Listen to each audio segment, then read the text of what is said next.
kita jangan menjadi maling kundang.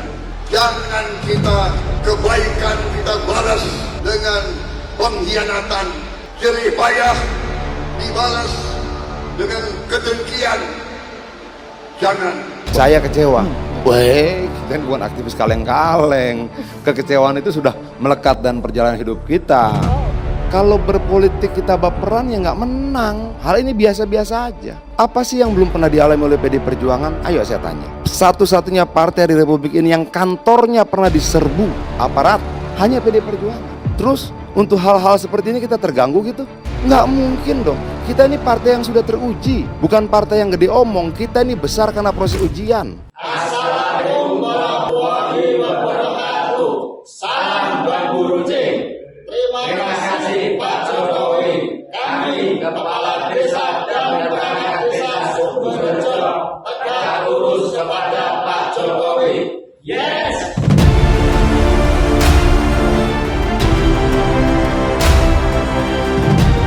Nah, di sini menurut saya ada yang unik sekali ya. Menurut saya sih di sini Pak Prabowo Subianto menyindir dari Anies Baswedan lah menurut saya. Apalagi kalau kita ketahui pada saat menjabat menjadi Gubernur DKI Jakarta itu memang ada peran dari Pak Prabowo Subianto. Dan bahkan juga sudah dikonfirmasi oleh Fadlison, yaitu peranan dari Pak Prabowo Subianto menjadikan Anies Baswedan sebagai Gubernur DKI Jakarta pada waktu lalu. Tetapi apa yang didapat ketika debat Capres yang pertama dan yang ketiga, di situ bahkan terlihat Anies Baswedan menyerang ya dari personal Pak Prabowo Subianto. Ya menurut saya tidak personal sih, memang disitulah kenyataannya ya. Seperti ini video dari Pak Prabowo Subianto. Kita jangan menjadi maling kundang. Jangan kita kebaikan kita balas dengan pengkhianatan, jerih payah dibalas dengan kedengkian. Menurut saya di sini ya betul apa yang dikatakan oleh Rismaya di sini. Menepuk air di dulang, terpercik muka sendiri. Tega bener Prabowo ngomongin Jokowi, Gibran dan Bobi. Kalau kita lihat perpolitikan saat ini ya menurut saya Pak Prabowo Subianto dari opini-opini netizen di sini menyindir dari Presiden Joko Widodo, Gibran dan bahkan Bobi Nasution. Ya kalau kita lihat pada waktu lalu Presiden Joko Widodo ya ketika menjadi wali kota Solo pada waktu lalu ya jelas mendapatkan rekomendasi dari PDIP dan akhirnya dicalonkan sebagai wali kota hingga 2 periode pada waktu lalu, dan juga menjadi Gubernur DKI Jakarta pada waktu lalu juga atas rekomendasi dari PDI Perjuangan, dan yang ketiga yaitu menjadi presiden, bahkan juga 2 kali mendapatkan rekomendasi dari PDIP. Dan bahkan juga tidak hanya dari Presiden Joko Widodo saja, melainkan anaknya Gibran Rakabuming Raka misalnya juga mendapatkan rekomendasi dari PDIP, akhirnya terpilih menjadi wali kota Solo. Dan bahkan juga Bobi Nasution. Jadi di situ jasa-jasa dari PDIP juga sangat banyak sekali. Nah, apalagi ditambah dari sini, yaitu di sini ada berita bahkan pada waktu lalu ketika PDI Perjuangan yaitu ulang tahun ke-51. Di sini bahkan tidak ada ucapan selamat dari Presiden Joko Widodo dan bahkan juga tidak mengirim video ucapan selamat ulang tahun ke-51 PDIP. Nah, di sini menurut Anda gimana? Apakah Pak Prabowo Subianto menyindir dari Presiden Joko Widodo?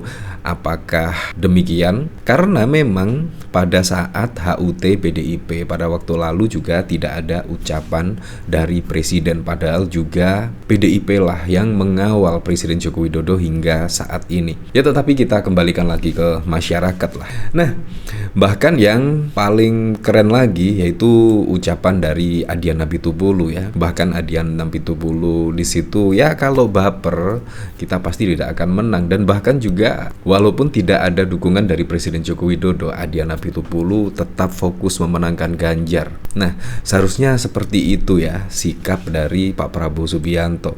Tidak usah menanggapi tentang manuver Anies Baswedan dan lain sebagainya. Nah, bahkan di sini yaitu ada komentar dari AHY menurut saya sangat relevan sekali ketika 01 dan 03 yaitu akan bergabung dan menjadi koalisi. Di sini menurut saya sangat keren, yaitu apa yang diucapkan oleh AHY di sini, dan bahkan menyebut fenomena tersebut hal biasa dalam dinamika perpolitikan. Ya, apalagi kalau kita ketahui memang sangat mengejutkan sekali ketika Presiden Joko Widodo tiba-tiba mendukung Pak Prabowo Subianto. Entah di sini mendukung Pak Prabowo Subianto atau mendukung Gibran. Di sini memang ada dua pertanyaan. Nah, akhirnya pun ketika Gibran menjadi cawapres dari Pak Prabowo Subianto, pendukung-pendukung yang dulu sering menghina Presiden Joko Widodo, yang dulu sering mengkritik dari pemerintahan Presiden Joko Widodo, akhirnya saat ini ya memuji-muji Presiden Joko Widodo. Dan bahkan juga menyebut yang saat ini pendukung Ganjar itu tidak tegak lurus dengan Presiden Joko Widodo.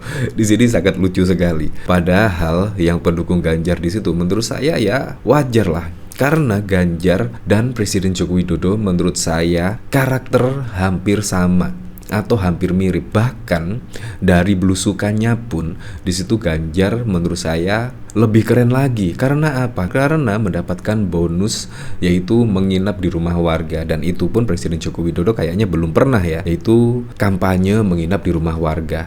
Dan di situ pun Ganjar Pranowo menginap di rumah warga juga sudah lama sekali, bahkan juga sebelum dideklarasikan sebagai presiden oleh Ketum Megawati pada waktu lalu. Nah, di sini komentar dari Agus Harimurti Yudhoyono menurut saya sangat keren sekali dan menganggap hal seperti itu adalah hal yang wajar. Dalam politik semuanya memang serba mungkin jadinya. Yang kita anggap wah nggak mungkin terjadi, misalnya menggabungkan antara kekuatan 01 dengan 03, tapi dalam politik semuanya serba mungkin. Saya anggap itu sesuatu yang wajar saja. Nah, di sini sangat keren sekali. Di sini dari detik.com, Ketum Partai Demokrat Agus Harimurti Yudhoyono (AHY) yang ada di dalam koalisi Prabowo Gibran bicara tentang potensi bersatunya kubu Anies Baswedan dan Ganjar Pranowo. Ya, menurut saya politik saat ini ya kita singkapi dengan dewasa ya, dan kita memang harus move on. Misalkan tidak ada dukungan dari siapapun, kita tetap fokus untuk memenangkan capres dukungan kita masing-masing. Nah, dari sini saya juga penasaran, kira-kira komentar-komentarnya seperti apa ya di sini ketika Pak Prabowo Subianto yaitu ngomongin tentang pengkhianatan di sini. Nah, di sini dari Antonius, jangan pernah menjadi malin kundang. Ingat siapa kita dulu dan siapa yang menolong kita hingga seperti sekarang. Betul boten. Nah, di sini bahkan dari Sepur Fans, inilah sabda kebenaran para oknum. Fadlison, korupsi justru jadi oli pembangunan. Betul Pak Bowo, jangan kayak Jokowi dan anak dan menantunya. Nampol Pak Lurah.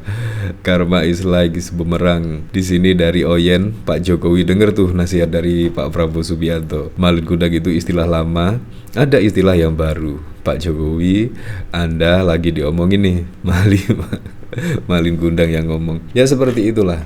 Nah, bahkan di sini juga ada video yang cukup mengejutkan ya. Assalamualaikum warahmatullahi wabarakatuh. Salam Bang Gurucing. Terima kasih Pak Jokowi. Kami Kepala Desa dan Perangkat Desa Sumberjo tegak lurus kepada Pak Jokowi. Yes. Padahal juga sudah ditegaskan oleh Presiden Joko Widodo pada waktu lalu ya, yaitu aparatur sipil negara, ASN, TNI, Polri harus netral pada Pilpres 2024. Tetapi di sini semakin kesini kok terjadi hal-hal yang sangat di luar dugaan. Bahkan juga dari hasil survei, elektabilitas dari Pak Prabowo Subianto dan juga Gibran setelah debat Capres yang ketiga pada waktu lalu, bahkan elektabilitasnya naik saat ini menjadi 51%. Bayangkan, itu diindikasikan bisa terjadi satu putaran saja. Tetapi apa yang terjadi saat ini sungguh di luar dugaan, dan menurut saya hal-hal seperti ini tidak seharusnya terjadi ya. Di sini bahkan juga dikomentari oleh Jelly Again. Sebesar apapun kelicikan yang dipakai meloloskan putra mahkota ketika alam semesta tidak menghendaki, sia-sialah. Monggo Pak Lurah halalkan segala cara sampai memanfaatkan aparat kades pun. Ampun kesupen Gusti Boten Sari. Ganjar presiden rakyat, amin. Ya, kita kembalikan lagi ke masyarakat besok memilih seperti apa, karena rakyatlah yang mempunyai hak suara pada Pilpres 2024 mendatang. Kita harus memilih dari hati, lihat rekam jejaknya, dan yang penting pilihlah capres yang suka belusukan, dekat dengan rakyat, sehingga kebijakan-kebijakan dan juga program-programnya bisa pro dengan masyarakat. Apapun itu untuk Pilpres 2024 mendatang, semoga saja berjalan dengan aman, berjalan dengan lancar, dan yang paling penting berjalan dengan jujur dan juga adil.